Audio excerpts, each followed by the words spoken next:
Hello viewers, welcome back to my channel. আজ আমি আপনাদের সাথে শেয়ার করছি পুরান ঢাকার বিখ্যাত তেহারি রেসিপি।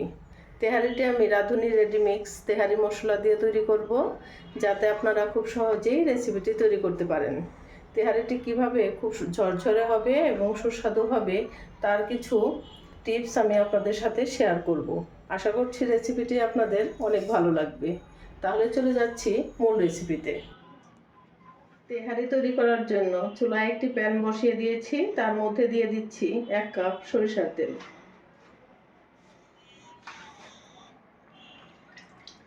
সরিষার তেল দিয়ে তেহারিটি রান্না করতে হবে, এতে করে এর টেস্ট এবং ফ্লেভার দুই ভালো আসবে। তেলটি গরম হয়েছে, এখন দিয়ে দিচ্ছি কিছু গোটা মশলা। প্যাকেট মশলা দিয়ে আমি তেহারিটি রান্না করব। প্যাকেট মশলায় সব মশলাই আছে, তারপরেও আমি টেস্টটা আর একটু বাড়িয়ে নেওয়ার জন্য কিছু গোটা মশলা অ্যাড করছি। দিয়ে দিচ্ছি 2টি তেজপাতা, 3 টুকরা লবঙ্গ, 3টা দারচিনি, 3টা এলাচ আর একটু জয়ত্রী দিয়ে দিচ্ছি। জয়ত্রী অবশ্যই আপনারা দেওয়ার চেষ্টা করবেন, এতে করে তেহারির ফ্লেভারটা খুব ভালো আসে। মশলাগুলো আমি হালকা একটু ভেজে নিচ্ছি।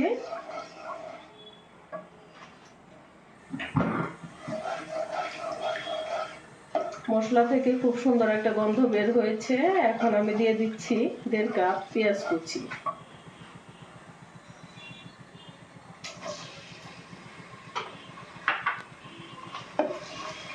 পেঁয়াজটা হালকা ব্রাউন কালার করে ভেজে নিচ্ছি।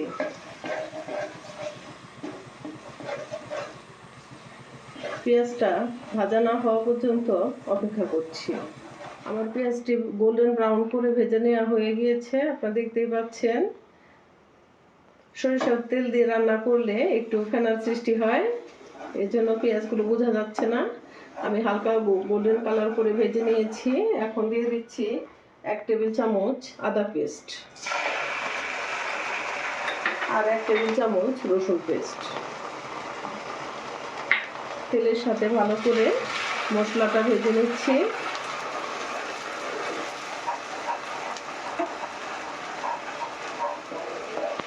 পেঁয়াজ রসুনের কাঁচা গন্ধটি চলে গিয়েছে। এখন আমি দিয়ে দিচ্ছি 1 টেবিল চামচ ধনিয়ার গুঁড়া, 1 টেবিল চামচ জিরার গুঁড়া।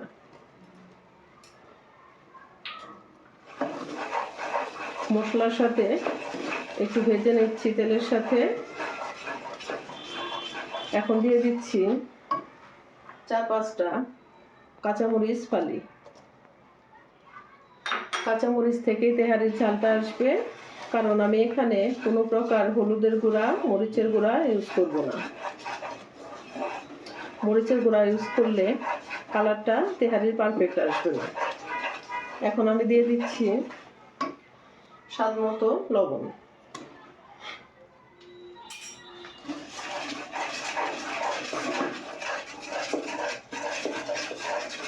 আর দিয়ে দিচ্ছি 1 কেজি খাসির মাংস। তেহারি রান্না করার জন্য আমি মাংসের টুকরাগুলো ছোট ছোট করে কেটে নিয়েছি। তেহারিতে মাংসের টুকরাগুলো ছোট ছোট করেই কেটে নিতে হয়। মাংসটাকে আমি ভালো করে ধুয়ে পরিষ্কার করে পানি ঝরিয়ে নিয়েছি। দিয়ে দিচ্ছি।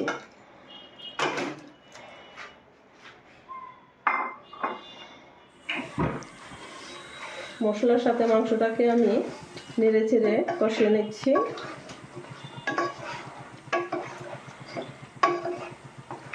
এখন দিয়ে দিচ্ছি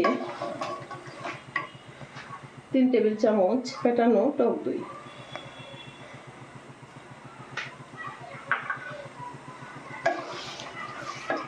আর দিয়ে দিচ্ছি রাঁধুনি রেডিমিক্স তেহারি মশলা। আমি এখানে 1 কেজি খাসির মাংস দিয়ে তেহারি রান্না করছি, এজন্য আমি অর্ধেকটা দিয়ে দিচ্ছি। কারণ প্যাকেটে 2 কেজি খাসির মাংস রান্না করার জন্য মশলা থাকে। আমি এখানে 1 কেজি দিয়ে তেহারি রান্না করছি, এজন্য অর্ধেকটা মশলা মাংসের মধ্যে দিয়ে দিচ্ছি আর অর্ধেকটা রেখে দিচ্ছি। মশলার সাথে মাংসটাকে ভালো করে কষিয়ে নিচ্ছি। এ পর্যায়ে চুলার আঁচটি হাই হিটে করে 5 মিনিটের মতো মাংসগুলো কষিয়ে নিব। পরে আমি মিডিয়াম আঁচে মাংসগুলো রান্না করে নিব।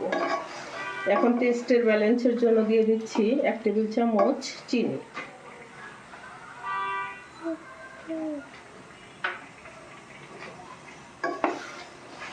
মাংসটাকে আমি হাই হিটে 5 মিনিটের মতো কষিয়ে নিচ্ছি।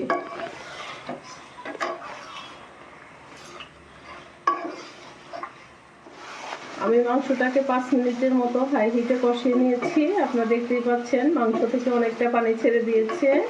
এই পানি দিয়ে আমি মাংসটা প্রথম অবস্থায় এই পানি দিয়ে আমি মাংসটাকে রান্না করব এবং ভালোভাবে কষিয়ে নেব। এখন ঢাকনা দিয়ে ঢেকে দিচ্ছি এবং চুলার আঁচটি মিডিয়াম টু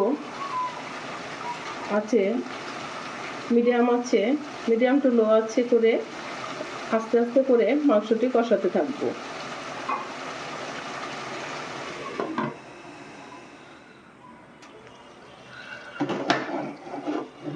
আমি ঢাকনা খুলে নিচ্ছি। আমি দেখছি আমার মাংসটা কি অবস্থায় আছে। ঝোলটা শুকিয়ে গিয়েছে, মাংসটা অনেকটাই সিদ্ধ হয়ে গিয়েছে। তারপরেও মাংসটা আর একটু ভালো করে সিদ্ধ করে নেওয়ার জন্য আমি দিয়ে দিচ্ছি 2 কাপ ফুটানো পানি।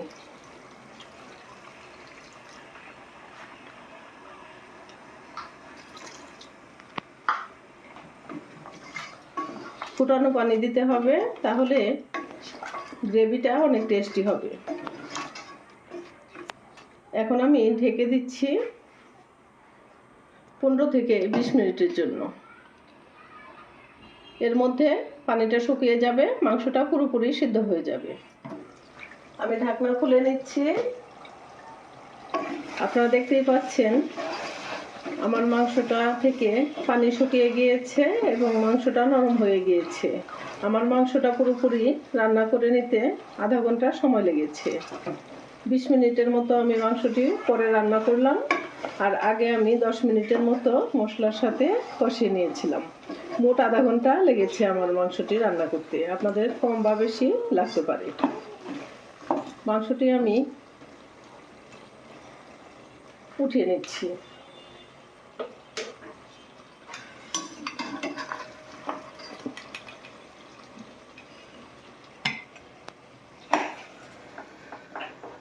মশলা থেকে আমি মাংসগুলো উঠিয়ে নিচ্ছি। সবগুলো মাংস আমি উঠিয়ে নিয়েছি। আমি মাংস রান্না করার সেই তেল ঝোলের মধ্যেই চালটা রান্না করে নেব, চালটা ভেজে নেব। এখানে আর কোনো মশলা আমি অ্যাড করব না। এখানে আমি নিয়েছি 3 কাপ চিনি করা পোলাওর চাল। চালটাকে আমি আধা ঘন্টা ভিজিয়ে রেখেছিলাম, তারপর ভালো করে ধুয়ে পানি ঝরিয়ে নিয়েছি। এখন চুলায় দিয়ে দিচ্ছি।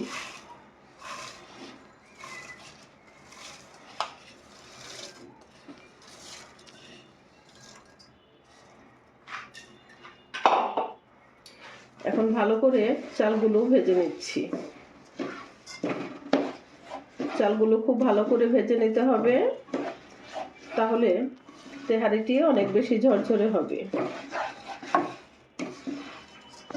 আমি চালটাকে ভালো করে ভেজে নিচ্ছি। এখন দিয়ে দিচ্ছি স্বাদ মতো লবণ। চালটাকে আমি অনবরত নেড়ে চেড়ে ভালো করে ভেজে নিচ্ছি। আমার চালটা ভালো করে ভেজে নেওয়া হয়ে গিয়েছে। আপনারা দেখতেই পাচ্ছেন চালগুলো ভাজার পরে কতটা ঝরঝরে হয়েছে। এরকম ঝরঝরে করে ভেজে নিলে তেহারিটা রান্নার পরে অনেক বেশি ঝরঝরে হবে। চুলার আঁচটি মিডিয়াম টু লো আঁচে করে অনবরত নেড়ে চেড়ে চালটাকে আমি ভেজে নিয়েছি। তেহারি রান্নার কিছু কিছু টিপস ফলো করে রান্না করলে তেহারিটি অনেক পারফেক্ট হবে। আমার চালগুলো ঝরঝরে হয়েছে। আপনারা বুঝবেন কিভাবে চালগুলো ভালো করে ভাজা হয়ে গিয়েছে। যখন একটু চালগুলো পানি শুকিয়ে যাবে এবং সনসনে একটা শব্দ হবে, তখন বুঝবেন চালগুলো ভালো ভাজা হয়ে গিয়েছে। আমি এখন দিয়ে দিচ্ছি 3 কাপ চালের জন্য 6 কাপ ফুটানো পানি।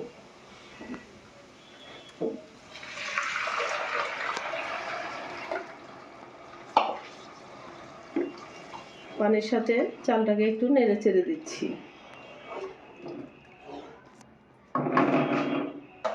আর দিয়ে দিচ্ছি 3 টেবিল চামচ গুঁড়া দুধ। গুঁড়া দুধটাকে আমি সামান্য একটু পানি দিয়ে গুলে দিয়েছি। গুঁড়া দুধটাকে ডাইরেক্ট দিবেন না, একটু গুলে দিলে ভালো হয়। একটু নেড়ে চেড়ে মিশিয়ে দিচ্ছি। আর দিয়ে দিচ্ছি 7-8টি আস্ত কাঁচামরিচ। তেহারি রান্নায় কাঁচামরিচটা একটু বেশি ইউজ করতে হয়, এতে করে তেহারির ফ্লেভারটা খুব সুন্দর আসে। এটি আমি আস্ত দিয়েছি, ফ্লেভারটা ছড়াবে কিন্তু ঝালটা খুব বেশি ছড়াবে না।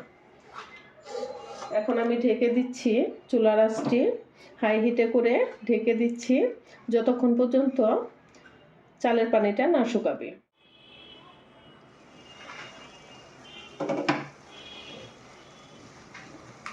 আমার পোলাওর পানিটি শুকিয়ে গিয়েছে, হালকা একটু পানি আছে। এখন আমি চালটি সিদ্ধ হয়েছে, হালকা একটু পানি আছে। এখন আমি দিয়ে দিচ্ছি আমার রান্না করে রাখা মাংসগুলো।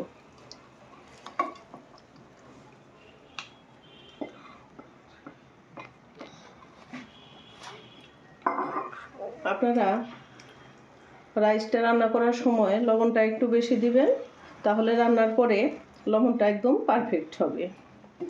আমি একটু মাংসটা হালকা হাতে মিশিয়ে দিচ্ছি রাইসের সাথে, তাহলে সব জায়গায় মাংসটা ছড়াবে।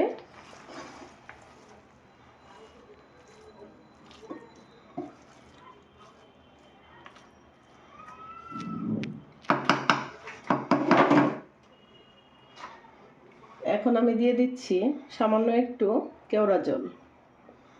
এতে করে তেহারিটি বাবুর্চিদের রেসিপির মতো হবে, মনে হবে রেস্টুরেন্টের তেহারি। এখন আমি দমে রেখে দিচ্ছি, চুলার আঁচটি একদম লো আঁচে করে দমে রেখে দিচ্ছি 10 মিনিটের জন্য। আমার তেহারিটি দমে দেওয়া হয়ে গিয়েছে, এখন চুলাটি অফ করে দিচ্ছি। এখন চুলা থেকে নামিয়ে আপনাদের সার্ভ করে দেখাবো। আমি তেহারিটি আপনাদের সার্ভ করে দেখাচ্ছি। আপনারা দেখতেই পাচ্ছেন এটি কতটা ঝরঝরে হয়েছে।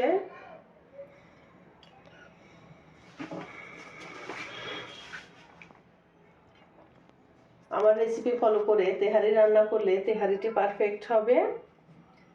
আপনারা বাসায় একবার হলেও এটি ট্রাই করবেন, দেখবেন যে এটি কতটা পারফেক্ট হয়েছে আর কতটা সুস্বাদু হয়েছে।